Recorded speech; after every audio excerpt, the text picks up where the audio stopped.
Many thanks for joining us on Galaxy today, Wednesday, the 26th of June, 2019.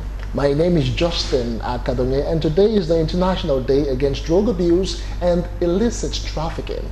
It will be our focus on the show this morning. Welcome once again.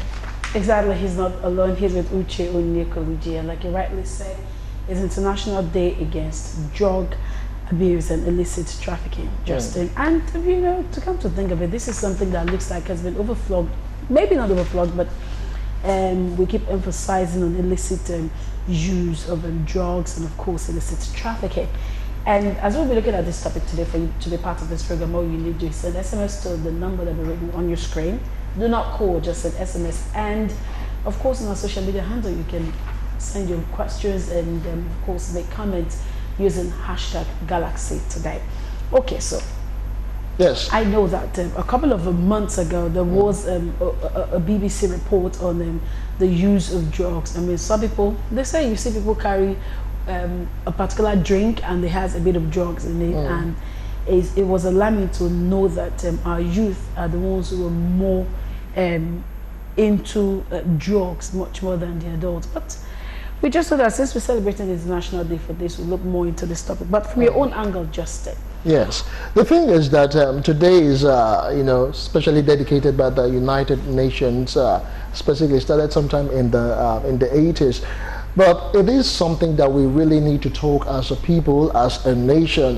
Good thing some drugs have been banned because they've been abused. Talk of drugs like tramadol and some other drugs, codeine, that is supposed to be used for cough mixtures and capsules. You find young people in Nigeria and other places abusing these drugs. And more so, a lot of people are getting into drug abuse just because they don't really understand all about it, and some people are even trafficking drugs. Nigerians have been moved from one country to another, all in the bid of greener pastures, and before you know it, they are used as barons and agents to traffic drug from one country across the sub-Saharan and of course across the globe. It is an issue that we need to discuss because it has become a scourge. It's more like an epidemic, an endemic that has eaten deep into the fabric of our society. More so, Nigerians, around the federation, around the country, will be celebrating this day. There'll be rallies, there'll be processions, there'll be talks and enlightenment and campaigns across to the state of Nigeria today, because it is something that is really very, very important. And as such, we have guests in Abuja, we have guests in Lagos, we have guests in Ibadan, Oyo State, who will be looking at all of these issues with us on the show. Before we take our guests this morning, let us give you a bit of a background information on this particular day. We'll come back and talk some more. Do join us again.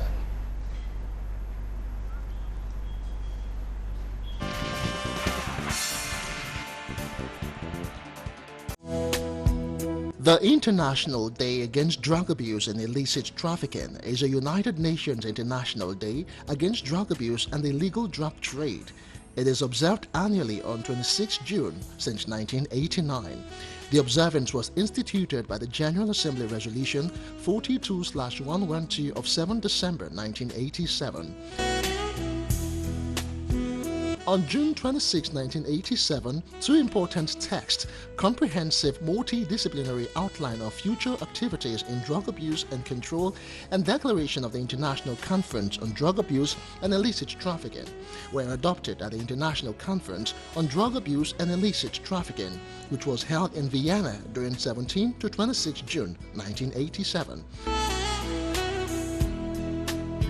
The conference recommended that an annual day should be observed to mark the importance of the fight against drug abuse and illicit trafficking. Both the dates 17 June and 26 June were suggested, and in the later meetings 26 June was chosen and written into the draft and final resolution. It is often referred to by anti-drug campaigners as 626, a play on marijuana smokers' 420 day to celebrate cannabis. The UN's 2007 World Drug Report puts the value of the illegal drug trade at $322 billion a year. Many campaigns, rallies, poster designing, and many other programs are conducted. People of different countries together celebrate the day. As people are in more use of drugs, we need this day, and it is also important. Health for Justice, Justice for Health, the theme for the International Day Against Drug Abuse and Illicit Trafficking 2019, highlights that justice and health are two sides of the same coin when it comes to addressing drug problems.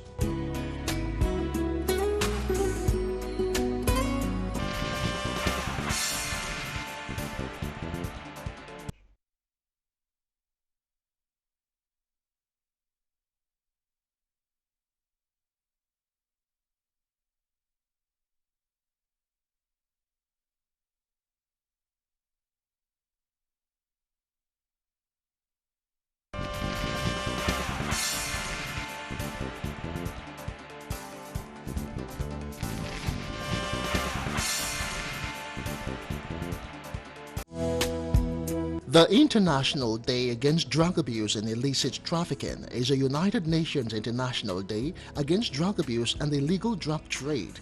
It is observed annually on 26 June since 1989. The observance was instituted by the General Assembly Resolution 42/112 of 7 December 1987.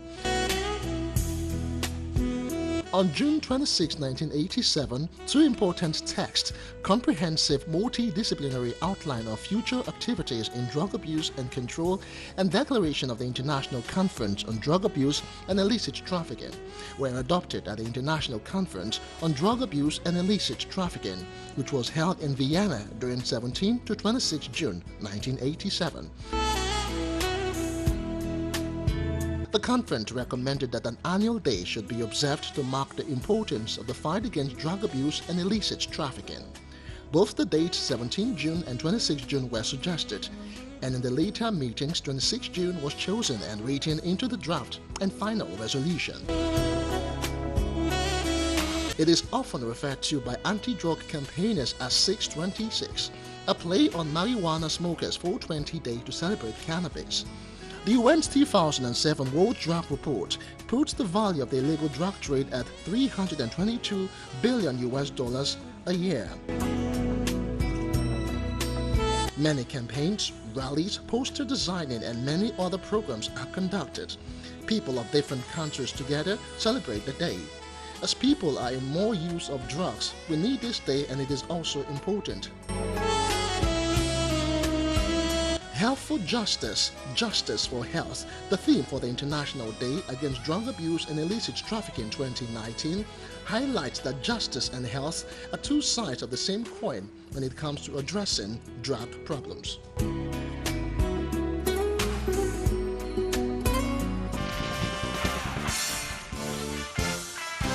The state of the nation's economy leaves much to be desired. Nigerians grapple with one sort of issue to the other on a daily basis. Sometimes the arguments get heated. Minimal. That is what is taxed about. Tempers even flare. There is a high level of unemployment and poverty in the land. Military do not come and bomb villages of innocent people. His action is coming very late because we ask the legislature, to reduce their salaries. Perhaps some of them should even say by half.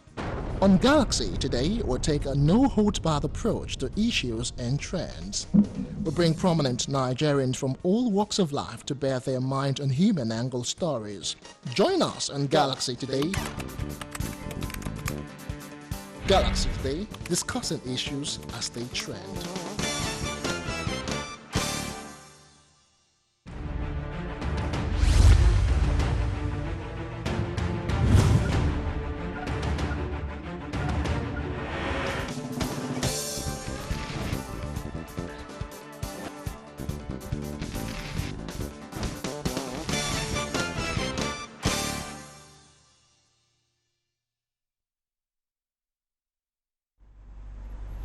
All right, welcome back. It is still Galaxy today. Well, we will still expect our guest. Let me just reel out some statistics to us by a report that was put together online. A national survey has confirmed the massive scale of Nigeria's drug problem. Let me just read a piece to you. Over the past year alone, nearly 15% of the adult population in Nigeria that's around 14.3 million people, reported a considerable level of use of psychoactive drug substances. It's a rate much higher than the 2016 global average of 5.6% among adults. The survey was led by Nigeria's National Bureau of Statistics, NBS, and the Center for Research and Information on Substance Abuse, with technical support from the United Nations Office on Drug and Crime and funding from the European Union. It showed the highest levels of drug use recorded among people aged between 25 to 39, with cannabis being the most widely used drug. When we talk about cannabis sativa, what we call in local parlance here, Indian hemp and Igbo as it is. Okay, sedative, heroin, cocaine, and non-medical use of prescription opioids were also noted. People who misuse painkillers, you know. The survey excluded the use of tobacco and alcohol.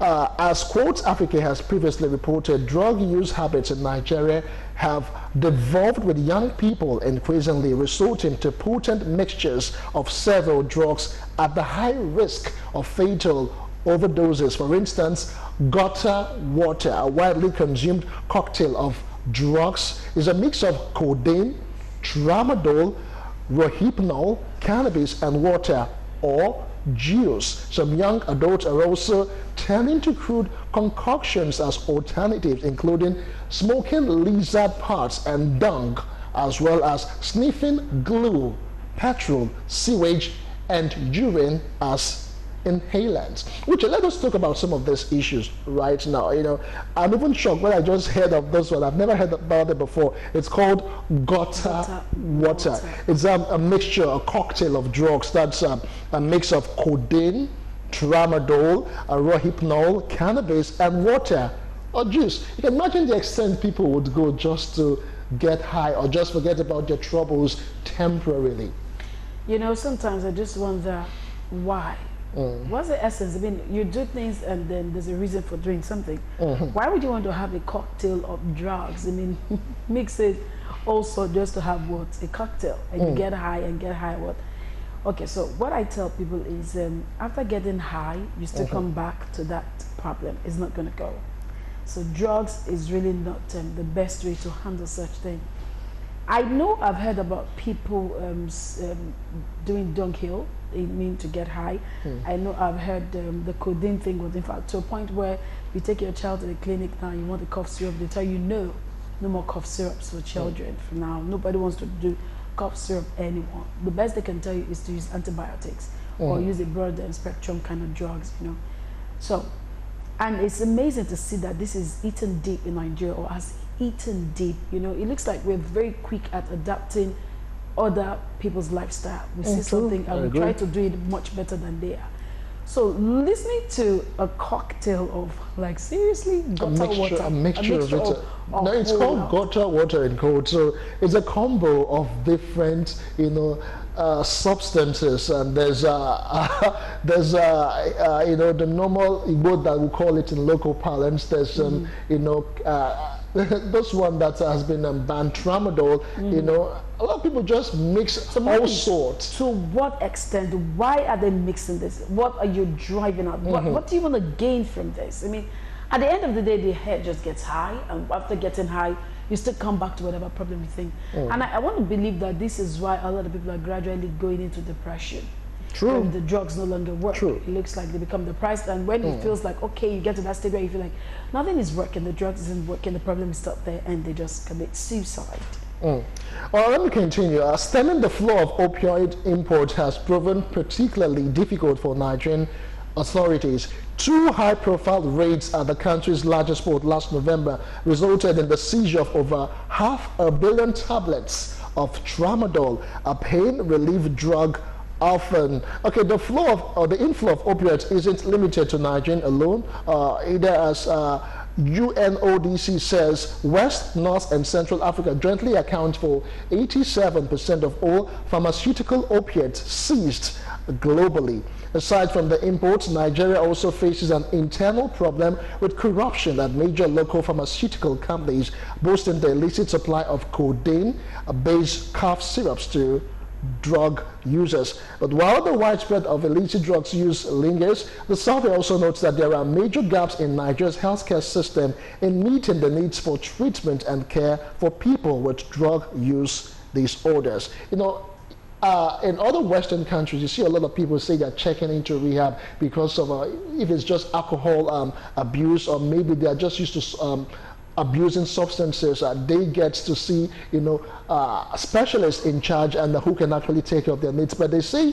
in Nigeria here, the healthcare system cannot exactly meet all the needs of treatment and care for people with drug use disorder.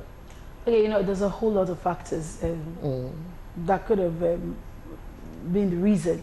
I mean, we have a lot of brain drain in that sector, where you see a lot of our medical practitioners relocated for greener pastures, and then maybe because our schools really do have some limited kind of courses when it comes to these medical fields. How many really, or how many professionals, or how many people are really ready to do the profession as it's supposed to be, and how many of these professions are being practiced here, you know? And when it comes to therapists, I'm not sure if we have so much of them. I mean, just recently we're beginning to have life coaches, and a few of them are involved in therapy. Not every one of them can. And maybe because even those of them who call themselves therapists, or who actually call themselves life coaches or relationship coach or whatever coach they're coaching, are actually having issues too. There's a lot of balance, a lot of things they want to balance in life. But be that as it may, it looks like whenever Nigerians have so much of this problem, it looks like there is really no room, there's no place for counseling, there's really no place where Nigerians can actually seek help. And so I think if we must look into this illicit use of drugs, we should also start looking at how to deal with this. It's another thing to rehabilitate them, it's another thing for them to go through the process of therapy, and it's another thing to get their minds busy afterwards. All right, it is still Galaxy Today. We expect you to join in this particular conversation. Feel free to interact with us on social media using the hashtag Galaxy Today. You can also send SMS if you have a question or contribution. In a moment, we will be joined by the Executive Director, Society for Information and Human Advancement Initiative. And of course, we also have guests in Abuja and Ibadan standing by in a moment to join us again.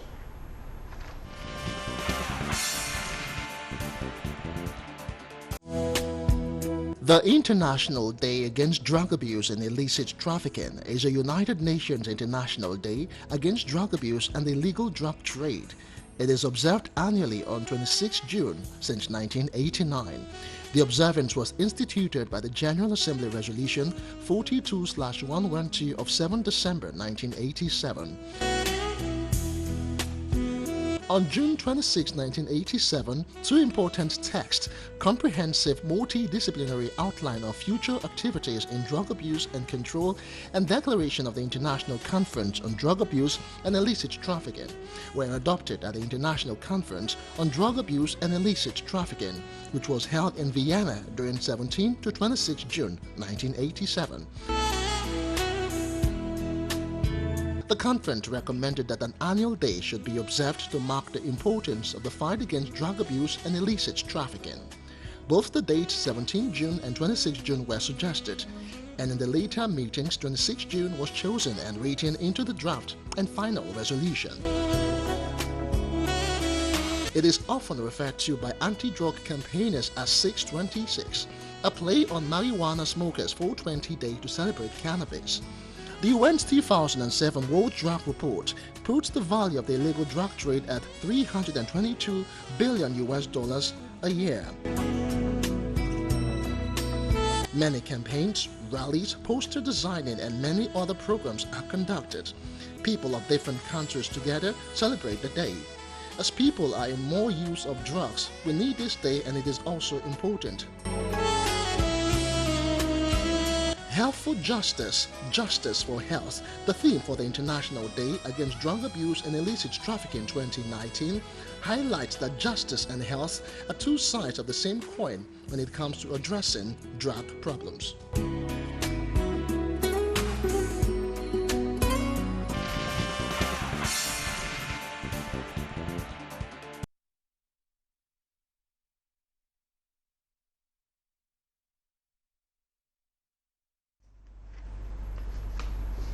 All right, welcome back. We have joining us this morning Isaac Moses. He is the Executive Director, SOHI, that Society for Information and Human Advancement Initiative. As we look at the International Day Against Drug Abuse and Illicit Trafficking.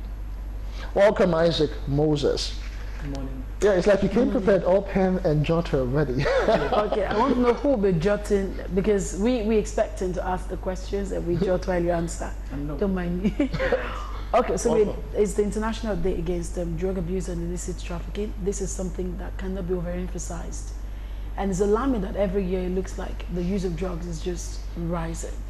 So let's, maybe we should just look at the figures between last year and this year. Would you say that Nigeria has made an advanced improvement when it comes to curbing the use of drugs and illicit trafficking? All right, for me, I'd like to say, despite the fact that a lot of efforts are actually in place, but there have not been any significant improvement so far, because if you look at the statistics, we have the figures rising on the dailies, about 4.4% the prevalence of drug use, and that's about 14.3 million persons involved in drug. And if you look at the rate at which we have a lot of hotspots, that proliferation of these hotspots are on the rise in the dailies, in the communities, in the societies, and these hotspots are breeding sites where people that do this drug trafficking, and then which creates room for more people to get influenced, get initiated into drug use. These things are actually on the rise, and I don't think there have been enough efforts made in the community as in curbing drug abuse, and then it is from the grassroots. So if we don't curb these issues from the grassroots, I don't think the efforts are moving forward. Can you tell us, why do you think people get involved in drugs? Why do they actually take drugs? Okay, we have a whole lot of issues, a whole lot of causes.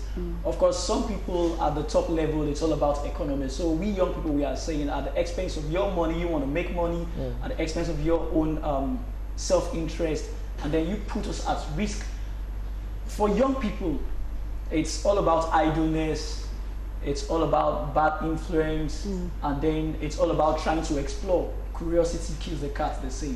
But because our value system is actually down the drain, there is not enough effort again to talk about the dangers, talk about the social implication, talk about the negative effect on the identity of persons using drugs and the entire community. All of that are actually going down the drain, and these are some of the reasons why people are seeing drug use as a norm. And the larger proportion of people that are into drug right now, so to speak, are young people that are between the ages of 15 to 35. Okay, Moses, let's talk about something that is really pertinent.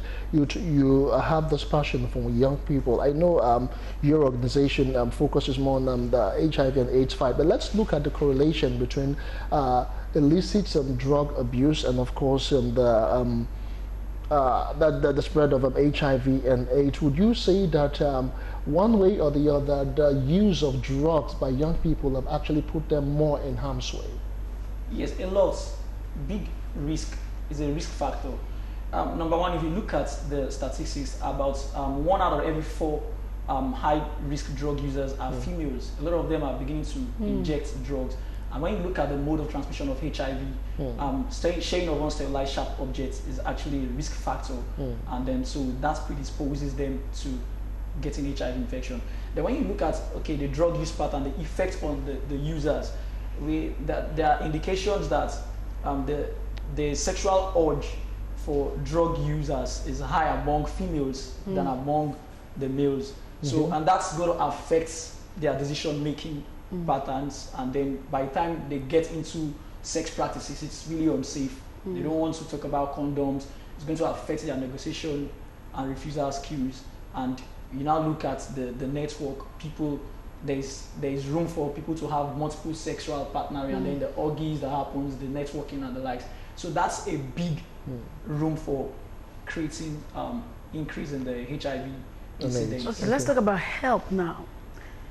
I know that we have the issue to deal with those involved in drugs, but what do you think the federal government is doing to to prevent more youths being involved? Because from report, it looks like every day a whole lot of people are being introduced to it. And Nigerians are known to only take, we hardly do preventive measures, we rather look for measures on curbing it. How would you say we are handling this to see that more youths are not involved, and then those who are involved are getting out of it as fast as we can? Like I said initially, you see, sometimes in Nigeria, in the country, it's so unfortunate, we most times confuse movement and progress. So when you confuse movement and progress, it's like you're roaming around and then you're not making any meaningful results. In Nigeria, we're doing a lot of intervention, and most of the interventions are donor-driven. But the government so far, we're talking about, we should be looking at rehabilitation centers we don't have. We should be looking at recreational centers that will keep the idle mind busy, because in social marketing, where we look at, if you are saying no to drugs, you're telling the young people what do you want them to say yes to? What are you giving them back? All of this are not in place. And then when we now talk about strategic interventions to get down to the community level, the most thing you hear is that there is no enough funding, and this is really affecting our value system. So for me, I think it's an advocacy call that in the area of health, we don't even have adequate youth-friendly health centers. So a lot of young people that really want to come out of these drugs, about 7 out of every 10 of them, because of the issue of stigma, the services are not friendly. When they even get there, the services are not even available. Places where the services are available, they could not even afford the cost. So in the area of health, I think we are still doing far less, and it's an advocacy call. The government needs to look at that. All right, we'll come back to you, Isaac. Let's go to Abuja for a bit, and let's join our Leeds Director, Bridge and Bond Initiative, Barrister Festus Onifade. Their group focuses on child rights as well as drug and substance abuse. Many thanks for joining us, Barrister Onifade, as we look at this issue. Now, specifically, I read a report in the course of the show where young people are prone to mixing all kinds of stuff. There's even a particular one they call, gutter water. My research is a cocktail of different drugs, a blend of tramadol, marijuana, and of course some other stuff mixed with juice. Let us talk about what you have done so far in the Bridge and the Bond Initiative to move from the young people, specifically people who are not really actively employed or maybe productive as it is, from this issue of the menace of drugs. What have you been able to do so far?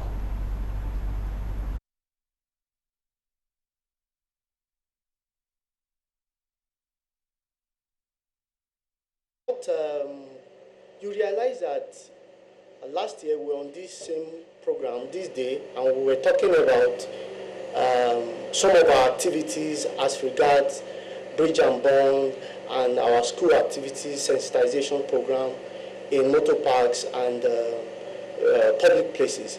Now, between then and this year, the issue is what has changed. What has changed for us as a country, what has changed, what has been the improvement. And you realize that the same issues which we raised, the same advocacy which we have called on, there are increased use of these substances, especially now the mixture of some other substances, liquids, which children are now often involved with. And so we are more interested in going to the schools, going to public places, trying to advocate that getting these children involved at this early stage is the best prevention method that we can use. And in the last 1 week, we've been involved with MDLA and some other NGOs. We were in government secondary school, where about 7 other schools were there, and we advocated, spoke to these children and taught them the great effect that these drugs have on them, and also on the society. We realize that the use of these drugs does not only affect the users. Now, the recent report shows that about 12% of adults, about 12% of our population, are also indirectly affected by the use of these drugs. So gradually we realize that it's becoming a bigger menace, it's becoming a bigger epidemic, and there is need for every hands to be on deck, not just only the NGO. The government need to do more, the families need to do more, so that we can really get rid of this menace. All right, Barrister Onifade, today isn't just about drug abuse, it's also about illicit trafficking.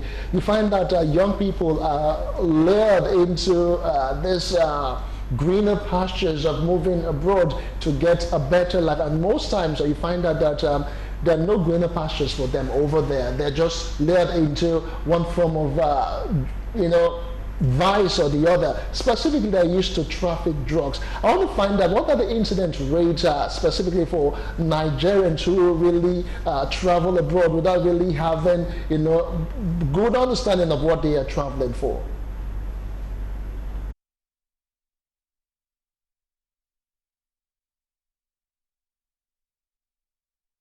There's a report that says, the UN report says, 1 out of 4 Nigerian, 1 out of 4 persons caught abroad is in Nigeria. So that is the 50% of the people involved in this illicit trafficking of drugs are Nigerians.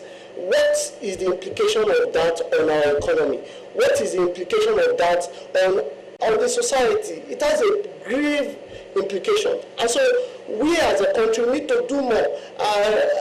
Outside the issue of criminalization of traffickers, there is need for we to get to the roots of this menace and see how we can address it from the area of parenting, good parenting, family values, going to teach in schools, going to teach in mosques, in public places. These are the real areas that we need to look at, and government need to pay more attention to also the issue of street children. The number of street children, of course, in Nigeria, we know have increased. It has increased tremendously.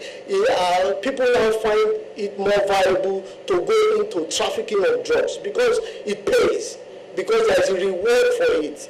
And there's little or no prevention. There's little or no, when I mean little or no, I'm talking about in terms of the people that are saddled with the responsibility of arresting offenders and in also our corrective facilities. They are not as good as they ought to be. And so we need to go to the basis, address these matters from the root of them, from the root of it. Children, family, our mosques, our churches, we need to carry this message more and take it to a greater level. That's the way to go as a country. Before we let you go, Barrister Festus, I just want you to at least give the federal government some suggestions on these. I mean, for particularly maybe people who are caught with illicit drugs, traveling with illicit drugs, and for one reason or another, everyone is crying, the country is bad, the economy is bad, and so on. I mean, and for one who's been exposed to large sums of money, and all of a sudden you're caught, you face the crime, and you're now out. People say the next thing is rehabilitation and probably take them for therapy. But what would you suggest to the government for such people? Because we hear that our prisons or our jail, our prisons are not really a place for corrections. They find out that some of them even come out becoming worse than what they used to be. What would you suggest to the federal government concerning these, let me call them victims?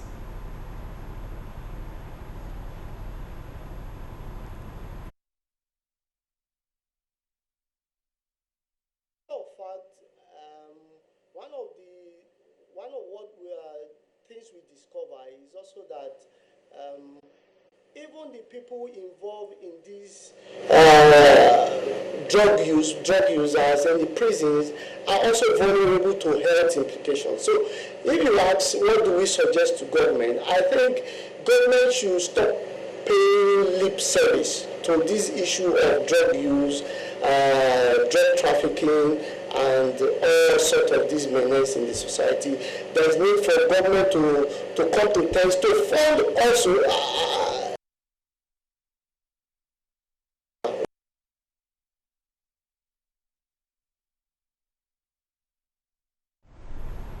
All right.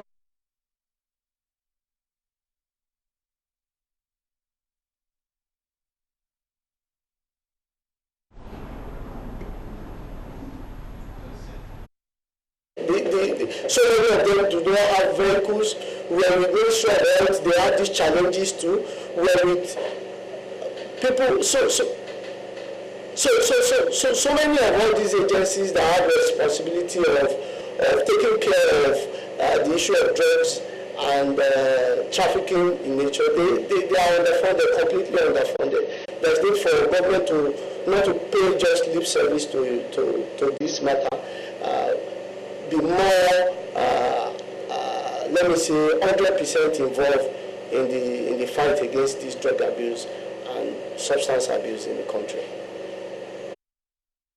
Thanks. That's as much as we can take from Abuja. We were speaking with Barrister Festus Onifade, leads Director Bridge and Bond Initiative.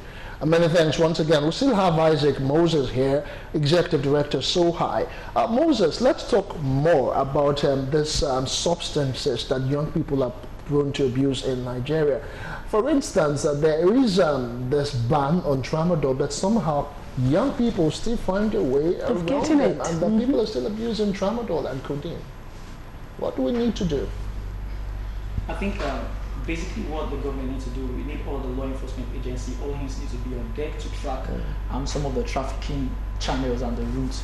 Because somehow, from the documentary, a documentary that was done last year, released by BBC, we discovered that even people that are producing some pharmaceutical companies that are producing codeine here locally, and some of the people that are into this marketing, they try find their way to sneak all of this and smuggle them into the communities.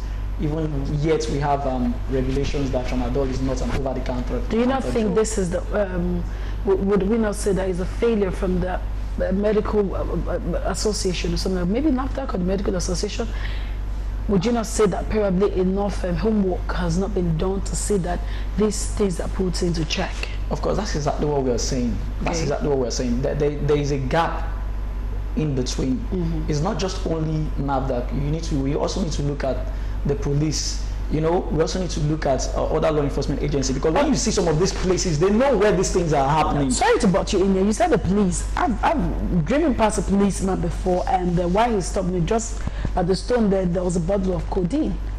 I mean, so how do you expect our law enforcement agents to enforce law when they are also involved in this? That's exactly what we are saying. So the gap is still there. So the government needs to look at, fish out all the bad eggs, set deterrents, and so that other people don't go through all of this just because they want to make a living and livelihood. And it's at the expense of young people, because we don't have anything to do. And then for me, I say is exploitation for the young generation, for my generation, because most of these things they are not smuggling them for my 45-year-old mother or my 60-year-old father. And then the people that are doing all of this thing is not my own generation that have that economic and financial power to start importing container loads of tramadol and then codeine and the likes. So I think a lot needs to be done. Otherwise, some of us as young people that are really passionate about this, because there is a psychological abuse among some of us that are not. Okay, would you dance to this tune where a whole lot of people, some people believe that there's an undertone here, a racial undertone, just the way they said about HIV/AIDS. A lot of people think, oh, probably it's the Western way to try to erase the black race. Do you think that's the same with the use of drugs?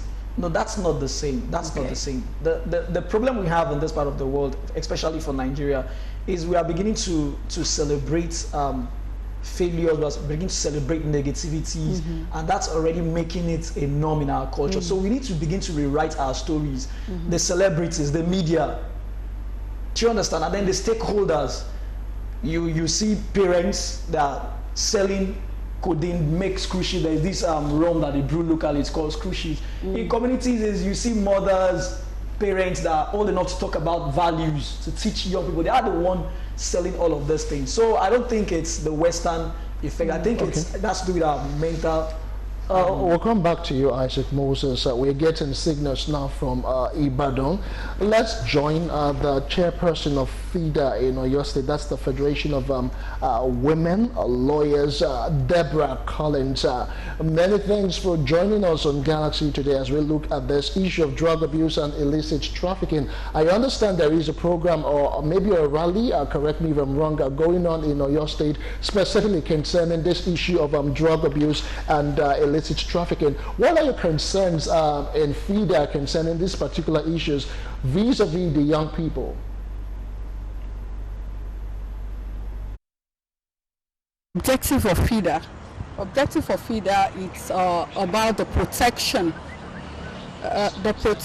preservation, and nurturing of women's rights and children, and the welfare of children. So the FIDA this year is has decided to join the world at large to celebrate this World Drug Day. Yeah, and this morning we had been to some schools, yes, to campaign against this menace that has really pervaded our society. It's another added problems that really needs a lot of multi-dimensional solution from the government, from parents, from civil society, and others.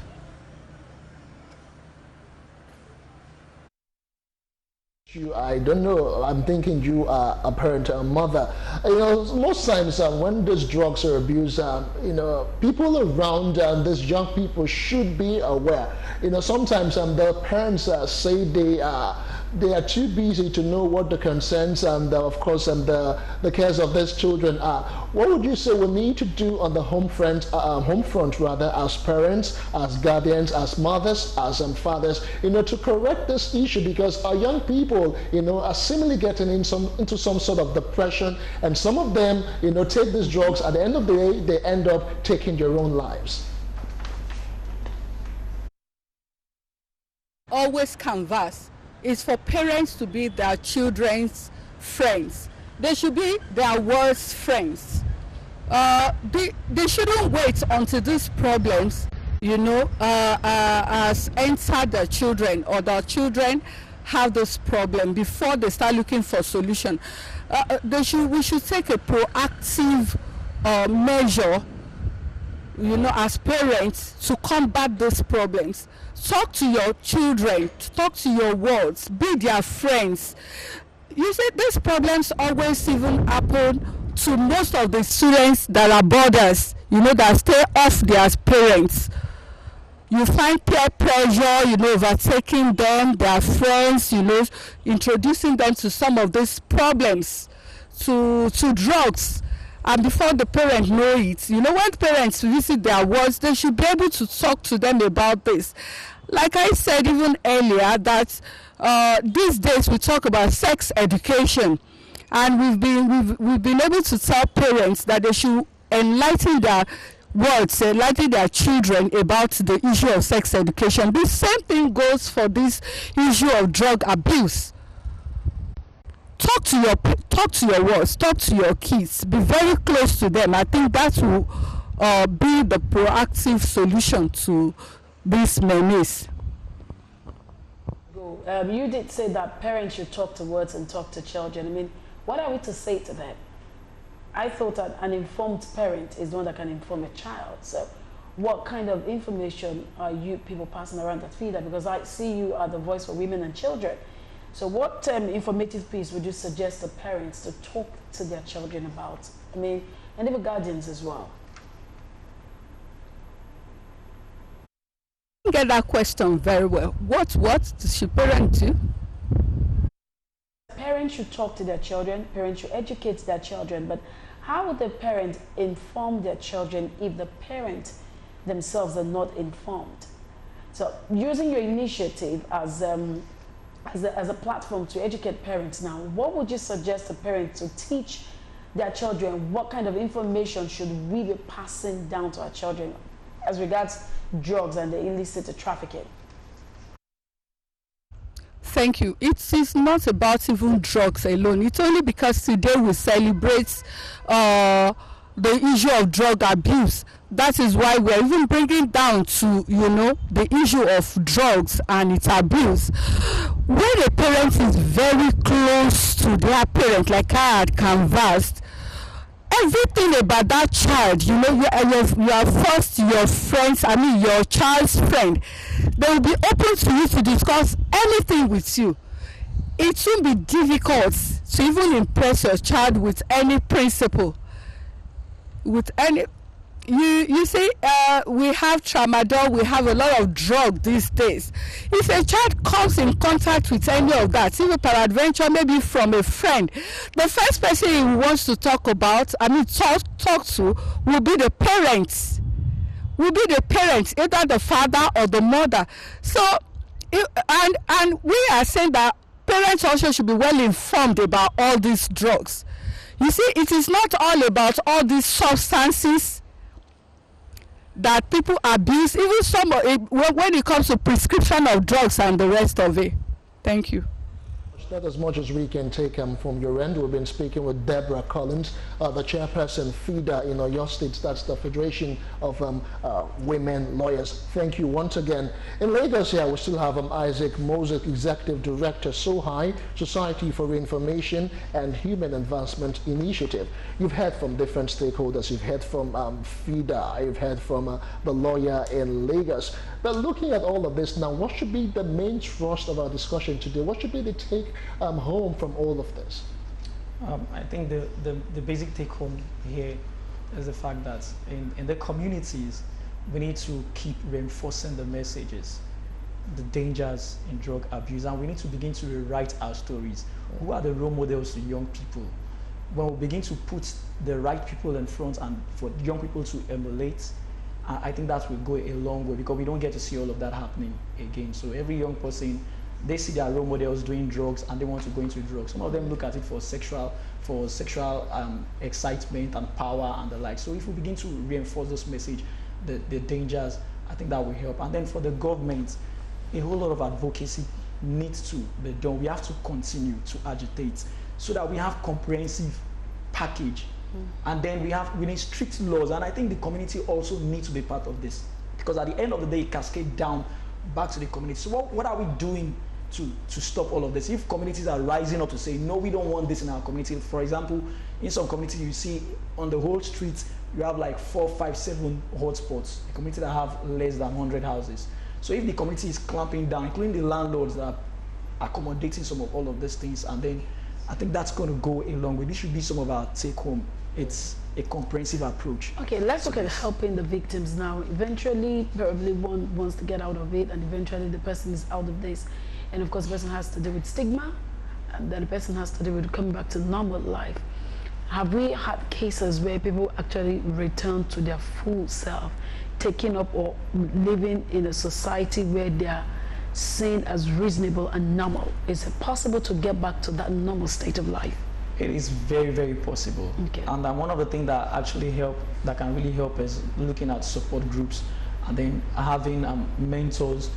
We need more people to look into this issue. We know we have a lot of issues, but if more people are concerned about the drug victims, and then they begin to pay attention to them, they can give them that sense of belonging to really get back.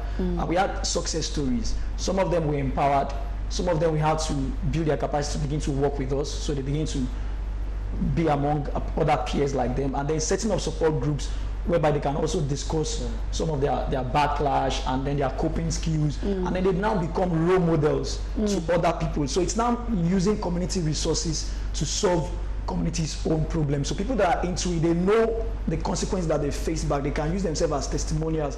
I think that will also help other people that really wanted to change, despite the fact that they might not have the economic power, but they can get engaged, and gradually, it's a gradual process. They'll come out of it. There are success stories. Okay, let me get your thoughts. A lot of people, there have been different talks and different school of thoughts concerning legalization of cannabis sativa, in as much as it has some medical benefits and importance, but it is really prone to lots of abuses, not just in Nigeria or Africa, but around the world. What's your own take concerning this issue of cannabis sativa and the ban and legalization of it? All right. Yes, too much of everything can really be a problem. Of course, we know it has a medical benefits, but however, we also need to look at what quantity, at what level can we say, okay, somebody's using this for medical purposes, and then people that are also marketing and selling all of this, at what quantity, and what could be the prescription for people to say, okay, they have cannabis available. So it's not all about legalizing it. If we don't have that strict regulatory control, I think it's just going to create another, we might just be sitting on a keg of gunpowder, and then everybody will just feel cannabis is now the way to go. And then aside that, again, we also need to look at the mode of consumption. Because if people want to go back and begin to smoke cannabis, take cannabis through smoking, or using it to brew some kind of negative drinks, that can really send a wrong signal to the young generation, and then we are talking about prevention. Let me butt in here. I mean, I did a documentary a few years ago about trees and woods, and I got to a particular place where they fell trees, and we're told that they have to take cannabis has to be mixed in their food to fell, and of course to cut these roots into logs. Otherwise, there's no food, human food that you can take. And I'm wondering, couldn't there be another way? Must I take cannabis to see that I'll be able to carry out my duties? I don't know if you understand. So my point is cannabis actually legal? Is it medically right to be consumed? To an extent, because if you look at some chronic illness, you talk about cases of cancer, talk about people that suffer chronic loss of appetite, and there are some medical, there are some medical. So it should be taken under physician's advice. Exactly, yes. And then if we now want to, like, there are a lot of medical importance. So what we now need to be emphasizing on is to emphasize and then sensitize people on the right word usage. How can they use this, and then they have the full benefits. Even in terms of hair, as in hair treatments, in terms of dermatology, it has some benefits as well. So people just need to be taught. Those information have to be out there. So when we now say we want to legalize it, then it's not legalizing it to give people room to begin to abuse it again. So that's some of the things that researchers need to be looking at, both in the health sector and then in the social sector as well. Before we let you go, Isaac Moses, I just want you to reach out to the young people right now, which is your main focus. As we celebrate International Day Against Drug Abuse and Illicit Trafficking, I just want you to give a minute of advice to the young people of Nigeria. All right, so young people out there, I would like to tell us that our health is very paramount, because if we must achieve our full potentials, if we must explore all our talents, all our creativity, all our endowments, our health is very important, and we must take this for a fact that drug abuse can really end all dreams. There is no dope, there is no hope in dope. And again, another thing I want to tell people out there is that we can build our communities and build our identities without drugs. So every young person that is out there gets high on grades, not getting high on drugs. Of course, if you do, the dividends are better for us in the near future. And not even all get out of it. Anyway, some lose their lives in the process. So there's really no need. So get high on grades, not high on drugs. Well, we'll leave it at that. Isaac couldn't have said it better. So my final take on this is that life is sweet. life is futuristic. You cannot get your future if you just end, your life, just cut it short by just trying to get momentarily highness, to forget all about the issues. In as much as there are issues of unemployment, there are issues of failed promises in the country, but I believe that the future is bright. So whatever it is that we do today, let us know that we're the only ones that can give ourselves the future that we dream of. So let us be mindful of the future and know how to live the right way, because tomorrow is whatever you can make of it. So thank you so much, Isaac Moses, for joining us today. Thank you so much. That was Isaac Moses, Executive Director, SOHI, that is Society for Information on Human Advancement Initiative. From Abuja, we have Barrister Festus Unifade, Lead Director, Bridge and Bond Initiative. And from Oyo State, we have Deborah Collins, Chairperson, FIDA from Oyo State. And to you, Sabah, thank you. We'll be back at 10 tomorrow. Make it a date with us. I'm Uche Onyekulije. Have a drug-free day. And I'm Justin Akadanye. Many thanks for being a part of the show. And again, drug abuse is not just about using or abusing marijuana or cocaine or this. Sometimes it is about prescription drugs. When you use drugs that are not prescribed by your doctor, your pharmacist, you are actually abusing drugs. We'll return again tomorrow with the Lifestyle Edition. Bye for now. Wow.